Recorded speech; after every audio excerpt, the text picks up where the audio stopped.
Donc la zakat, elle a été citée avec le Coran 82 fois dans le Coran, avec collé à la salat. Et ça prouve son importance. Ça prouve son importance. Imagine Muhammad sallallahu alayhi wa sallam et un nom qui est cité avec lui tout le temps. Imagine dans la sunna, c'est simple, on a Muhammad, il y avait qui toujours avec lui? Qui est-ce qui était toujours avec le prophète sallallahu alayhi wa sallam? Abu Bakr, Omar, Abu Bakr, Omar, Abu Bakr, Omar. À chaque fois. À chaque fois. Ça prouve leur place. Ça prouve leur importance. Allah, il te dit la zakat juste avant la salat. La salat, la zakat. La salat, la zakat. Ça prouve son importance. Ça prouve son importance. Donc 82 fois. La zakat et la sadaqa en général, parmi ces objectifs, il y a at-tathiru min ash-shuh. C'est le fait de ne plus être avare. Ça va enlever, parce que nafs, il y a une partie qui est ma sécurité. Moi, ma famille, elle est, je ne dis pas avare, hein. Ça finit par un E de toute façon, avare. Donc elle est avare. Elle veut garder pour elle. Donc le fait de sortir, ça va casser cette chose-là, ce défaut-là. Et Allah, il dit, et quiconque est préservé de l'avare de la partie avare de son nafs, voici ceux qui réussissent. Voici ceux qui réussissent. Donc ça, c'est un des bénéfices et des avantages de la zakat et de manière générale de la sadaqa. Et parmi les avantages, c'est al-baraka, la bénédiction. Il y a des gens, ils reçoivent 1000 euros par mois, ils font plus de choses que toi avec 5000. Tu t'es jamais posé la question? Comment ça se fait que lui, avec 1000 euros, il est heureux? Toi, avec 5000, tu te dis, je demande une augmentation. Il faut que. La baraka, la bénédiction. La bénédiction, c'est le fait d'avoir du khayr en abondance, du bien en abondance. Lorsqu'on te dit barakallahu fik, qu'Allah te mette la baraka, qu'Allah mette la baraka en toi, c'est une dua qui est énorme. C'est une dua qui est énorme. Vous savez, ce genre d'invocation, faut pas les prendre à la légère et comme des habitudes. Non. Moi, je me rappelle, à chaque fois qu'on récitait un des profs, il répétait cette dua-là. Et ça, vraiment, ça me touchait. C'est qu'Allah te mette la baraka dans ta mémoire. Juste ça, t'es content, t'es refait, tu t'es là, tu te dis, ah, alhamdulillah, ça dua. Et à chaque fois, qu'Allah te mette la baraka dans ta mémoire. Qu'Allah te mette la baraka dans ta mémoire. Et à chaque fois que je vais réciter, il me mettait cette dua-là. Donc, faut pas négliger la dua de barakallahu fik. Parce qu'on a tendance à négliger quelque chose qui revient souvent et fréquemment. Je vais vous donner un exemple concret de quelqu'un, wallahu a'lam, et Allah est le plus savant, qui avait la baraka dans son temps et dans son. L'imam al-Nawawi. L'imam al-Nawawi, il est mort, je crois, à 42 ans. À la quarantaine. Avant 45. Il me semble avant 45. Il a rempli la dunya de science. Aujourd'hui, rentrez dans une mosquée. Essayez. Et essayez de voir si dans une des mosquées, bon après, mosquée, on parle de mosquée, hein, on parle pas de ceux qui n'ont pas la même qibla que nous, hein, et qui insultent l'Abou Bakr, Omar et Uthman, etc. On parle de mosquée, dans laquelle il n'y a pas Riyad Salihin, le jardin des vertus. Tout le monde connaît ce livre. Tout le monde. Et si vous le connaissez pas, il y a un problème. Quand je dis connaître, au moins de titres, hein, je parle pas de connaître par cœur, sinon, foutu. Jardin des vertueux. Tout le monde a au moins entendu parler de ce livre-là. Les 40 hadiths de Nawawi. Tous les étudiants en sciences, 90% des étudiants en sciences passent par ce livre-là. Pourtant, c'est pas lui qui l'a écrit de base. C'est Ibn Salah. Il a écrit, il a essayé de réunir des hadiths qui réunissent la religion. Donc il s'est dit, j'en chope pas beaucoup, mais qui vont faire en sorte que le lecteur va comprendre la religion, va avoir un aspect global et général sur la religion. Ibn Salah, il a commencé à l'écrire. Il a atteint 20, je crois, ou 20 et quelques. Nawawi, il est venu, il a fini 40, 42. Ibn Rajab, il est venu, il en a rajouté 8, ça fait 50. Jusqu'à maintenant, on appelle ce livre-là les 40 hadiths de Nawawi. Pas d'Ibn Salah et pas d'Ibn Rajab. On l'appelle les 40 hadiths de Nawawi. Cheikh Ibn Uthaymin, rahimahullah, quand il entendait ce genre de choses, il se disait, moi aussi, j'aimerais bien que... Bah oui, et j'aimerais bien avoir un ouvrage qui est dans toutes les mosquées, dans beaucoup de mosquées. Et bah, Allah, il l'a exaucé. Il y a un livre dans le fiqh, dans la jurisprudence, Hanbalite, donc de l'école de l'imam Ahmed, qui est une base dans le domaine. C'est un livre qu'on appelle Zad al-Mustaqni'. L'explication la plus répandue sur Terre aujourd'hui, c'est celle de Cheikh Ibn Uthaymin. Subhanallah al-Azim. Pourtant, il y en a plein qui l'ont expliqué, hein, mais l'explication la plus répandue sur Terre, c'est celle-là. Et si vous allez dans les mosquées en Arabie, pas de la Mecque, etc., parce que bon, on n'avait pas de livre, il y a le Coran. Et si vous allez vous allez trouver Zad al-Mustaqni' avec l'explication de Cheikh Ibn Uthaymin. Ce livre-là, Zad al-Mustaqni', c'est pas de Cheikh Ibn Uthaymin, c'est l'explication qui est de Cheikh Ibn Uthaymin. Et il y a plein de savants qui l'expliquent. Donc, c'est pas impossible. La baraka, c'est quelque chose de palpable. C'est quelque chose que tu vas ressentir. Et si vous la voulez, et que vous avez cette porte qui est encore ouverte, alors foncez. Les doigts de la maman. Les doigts de la maman. Si elle est encore vivante, les doigts de la maman. C'est la clé pour la réussite. C'est la clé. Il y en a un qu'on a à notre époque aussi, Al-Hafidh Al-Hakami. Lui, il est mort à 35 ans, à peu près. 34-35 ans. Oui.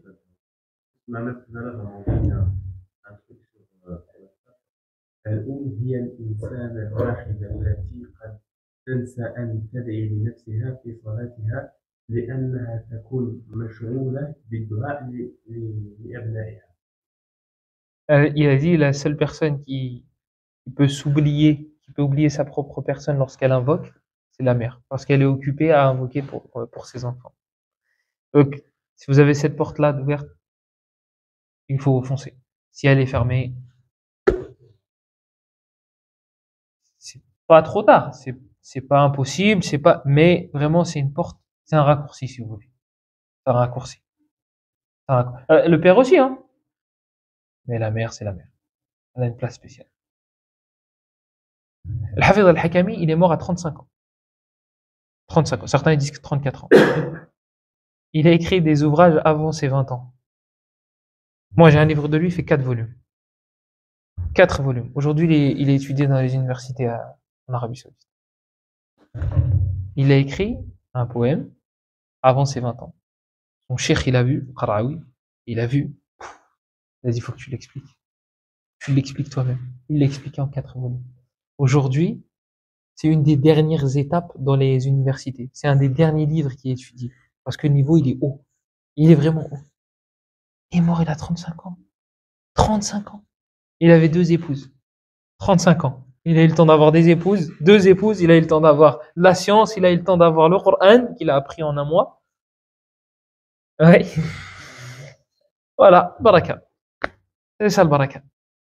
C'est ça le baraka. Donc, c'est quelque chose qui... La baraka... Al-Hafidh Ibn Hajar, rahimahullah, celui qui a la meilleure explication de Sahih Bukhari. Il a fait la biographie d'un savant. Il me semble que c'est lui.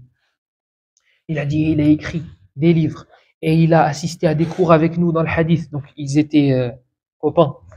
C'était des compagnons.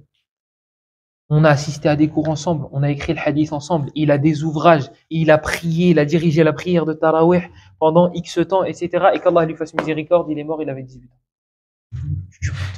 18 ans?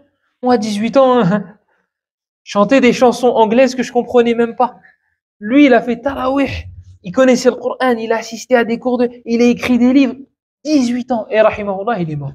18 ans.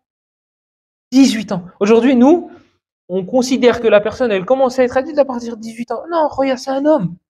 C'est un homme, il peut faire des choses. Bien avant même. Bien avant. Mohamed ibn Abdel Wahhab. Regardez sa biographie, regardez à quel âge il s'est marié. Je crois qu'il avait 14 ans à peine. À peine. C'était des hommes. Mais quand tu mets dans la tête de la personne qu'elle sera un homme qu'une fois qu'elle aura 18 ans, eh ben, il se dira qu'il sera un homme qu'une fois qu'elle aura 18 ans. Et si tu lui répètes que 20 ans, 20 ans, 25, 25. Et ainsi de suite. Oui. Ça, c'est pour la baraka. On va fermer la parenthèse. On va fermer ces parenthèses-là. C'est un remède contre la jalousie. Pourquoi? Parce que toute personne qui a un bienfait sera enviée. C'est humain. C'est comme ça. Imaginez-vous quelqu'un, il monte dans son cliché, dans son 4x4, il pollue, etc., etc. il est content, il est avec sa femme et ses enfants, vraiment cliché. Et il y en a un qui dort dehors et qui le regarde. Vous imaginez avec quel regard il va l'apercevoir? Il va se dire, il est même pas foutu de me donner une pièce. Lui, il a le 4x4, il a sa femme, il a ses enfants, il me voit dormir dehors et il fait rien pour moi. La personne qui va donner la zakat, justement, qui va faire, comme on a dit, des sadaqat de manière générale. Ah, c'était ça alors le problème. Je viens de m'asseoir sur le fil. Faites-moi penser, chaque semaine, je vais m'asseoir dessus comme ça. Alhamdoulilah, parce que c'était vraiment... Euh, la personne maintenant qui va sortir de son 4x4, ou bien avant de rentrer dans son 4x4, elle va lui donner un billet de 20, ou un billet de 10, ou mieux, un billet de 50, ou bien elle va lui acheter à manger ou à boire. Dès que son démon va venir et va lui dire, ah, t'as vu, lui, il t'a donné. Il t'a donné. Maintenant, bon, si c'est un pauvre exigeant, qui a beaucoup d'espérance, là, c'est son problème. Là, ça y est, khlas, hein. Allez, tu lui donnes 2 euros, il est pas content, là, c'est son problème. Mais toi, au moins, tu auras enlevé cette chose négative, qui est la jalousie. Tu l'auras évité. Bon, bien sûr. Et ça, c'est chouma. Normalement, quand tu donnes à quelqu'un, il y a même les personnes, quand elles donnent à la mosquée, elles sortent un paquet de pièces, comme ça, et après, elles vont voir les petites pièces. Non, 2 euros, je pas de... Hop. Et ça se fait pas. Ou bien tu vas devant un pauvre et tu prends comme ça. Tiens. Non. Tu sais ce que tu devrais faire? En fait, sallallahu alayhi wa sallam, il dit dans le hadith, Sab'atun yudhilluhumullahu fi dhillihi yawma la dhilla illa dhilluh. 7 personnes seront sous l'ombre du trône d'Allah le jour où il n'y aura aucune ombre hormis celle-ci. Ils disent même apparemment, ils ont fait un calcul, que si toute la terre était musulmane, et que chaque riche donnait 2,5% de zakat, de sa richesse, il n'y aurait plus de pauvres sur terre. Vous imaginez, jour et nuit, ouais, comment on fait, comment on va faire, mais c'est impossible. Si, regarde, tu donnes 2,5% de ta richesse. Il n'y a plus de pauvres sur terre. Au lieu de réfléchir à des méthodes et je sais pas quoi, il faudrait, toute la terre elle devient musulmane, tu donnes 2,5, chacun donne 2,5% de sa richesse, khlas, il n'y a plus de pauvres sur terre. Et c'est là où vous voyez que la religion de l'islam, elle est complète. Même si en apparence, ça peut vous paraître barbare. Couper la main. Barbare. C'est dur. C'est difficile. C'est je sais pas quoi. Taïb. L'objectif d'une punition, c'est quoi? C'est que tu t'arrêtes. Toi, un gars, il a volé une pomme de terre, mais comme il est issu d'une famille pauvre, il a personne pour le défendre, etc., il a pris un avocat commis d'office, il a fini avec 3 mois de prison. 3 mois de prison, tu me mets avec qui? Dans la cellule de qui? D'un gars qui a fait un braquage. Lui, il a volé une pomme de terre, ou un sac de pommes de terre. Tu le mets avec un gars qui a fait un braquage. Il va dire, attends, c'est pas comme ça qu'on vole. Écoute, t'achètes les fusils à tel endroit. Je connais un frère, ouais, parce que des fois, c'est son frère, tu vois. Je connais un, devant l'arme, pour tel. Il lui donne des plans. Il dit, la prochaine fois, tu te feras pas attaquer, et tu te feras pas choper, et tu feras ça. Moi, mon erreur, il profite de son expérience. Il ressort. Il a encore plus d'expérience. Et vous croyez qu'il a compris la punition? Mais non, regarde, il est peut-être mieux en prison que dehors. Aujourd'hui, il y a des consoles en prison. Laissez. Je ferais que tu levais la main. Il y a des consoles. Ils ont la télé. Ils ont la télé.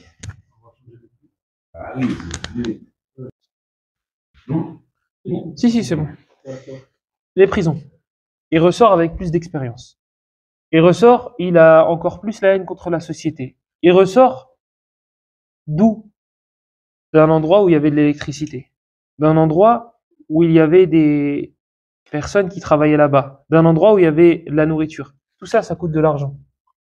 Tout ça, ça coûte de l'argent. L'objectif, il a été atteint? Il n'a pas été atteint. Il ressort, il fait encore... Et regardez les statistiques de ceux qui sortent de prison. Il rentre et il se retrouve avec un gars, il a tué toute sa famille. Lui, miskin, il a volé un sac de pommes de terre. Bien sûr qu'il va ressortir avec plus d'expérience. La charia, l'islam, truc qu'ils appellent barbare. Vol, on te coupe la main. Salam alaikum. Revol, on te coupe la deuxième. Vous croyez vraiment? Déjà, juste la menace. Imaginez-vous qu'Allah nous préserve. On n'est pas musulman. Une personne n'est pas musulmane. Son fils, il a faim. Sa femme, elle a faim. Sa mère, elle a perdu 20 kilos parce qu'elle a faim. Je risque quoi si je vole? Une amende, 1 mois de prison. Je connais des gens, ils sont là-bas, ils sont bien. Comme on a dit tout à l'heure, il y en a même, ils sont mieux à l'intérieur. Je vais prendre le risque. Tu vas prendre le risque. Maintenant, on te dit, on va te couper la main. Tu vas, tu vas patienter face à la... Et si tu fais l'erreur une fois, tu la feras pas deux fois. Le but, il a été atteint. C'est ça l'objectif d'une punition. C'est exactement ça. Donc, vous voyez, la religion de l'islam, elle est complète. Même si en apparence, on a l'impression que c'est dur. Oui, Harry, c'est dur. Oui, couper la main, ça fait mal. C'est dur. Et t'avais qu'à pas voler. Et l'objectif, c'est que tu recommences pas. Az-zina, la fornication. Aujourd'hui, tu vas au tribunal, voilà, ma femme m'a trompé ou mon mari m'a trompé. Ah ben, écoutez, madame, qu'est-ce qu'on peut faire pour vous?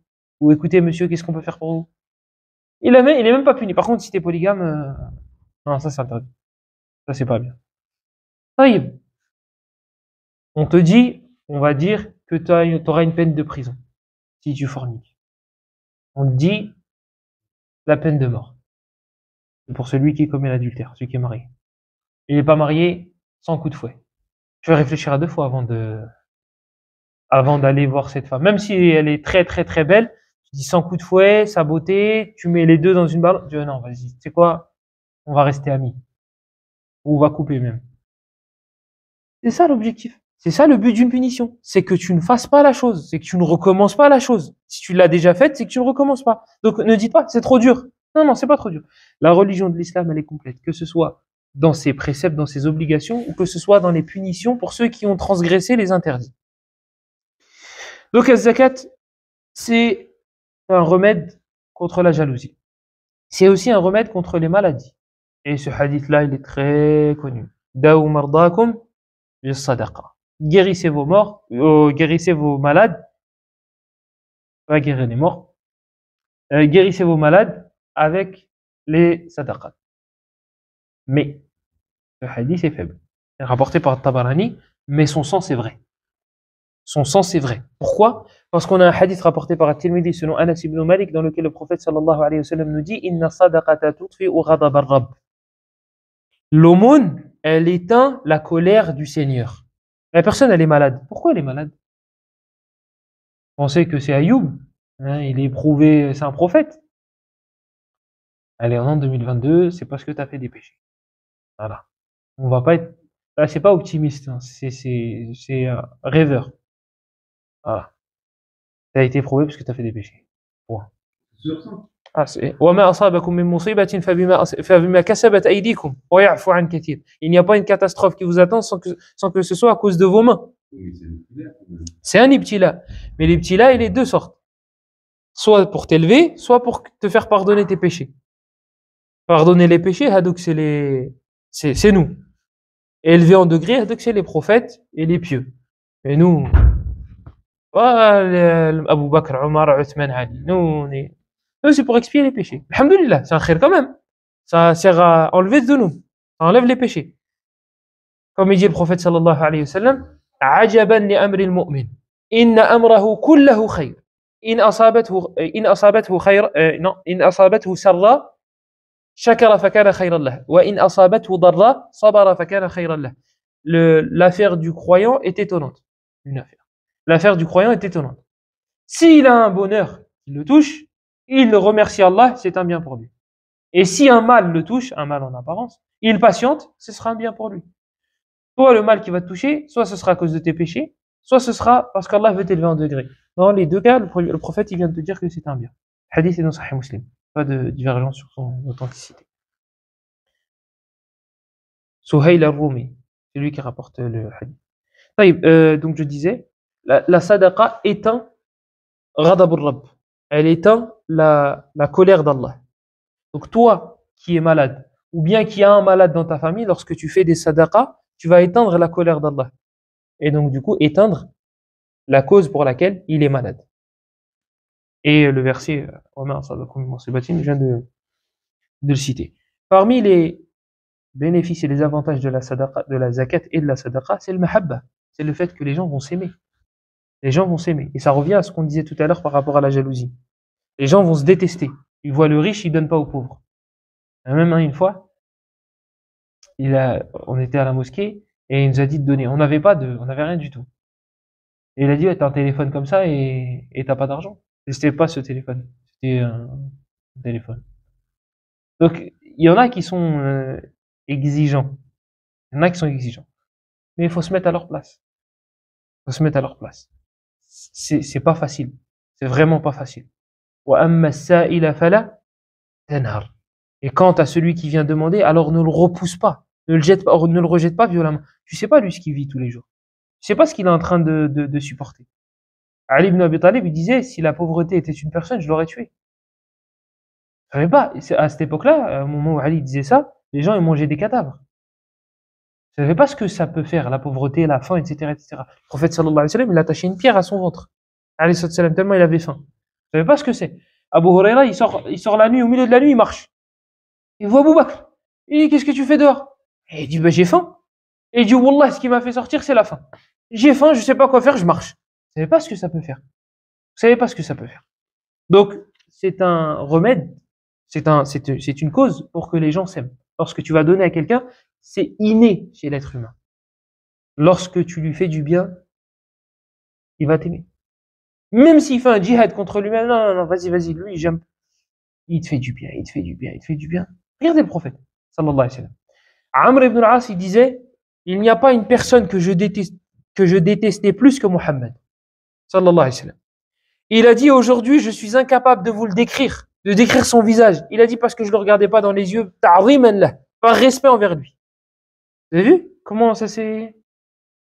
Parce que quelqu'un qui est bon envers toi, tu peux pas. Tu peux pas. Malgré toi, tu vas finir par l'aimer.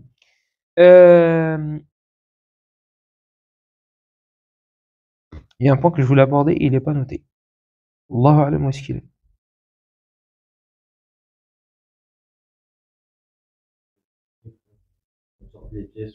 Ouais.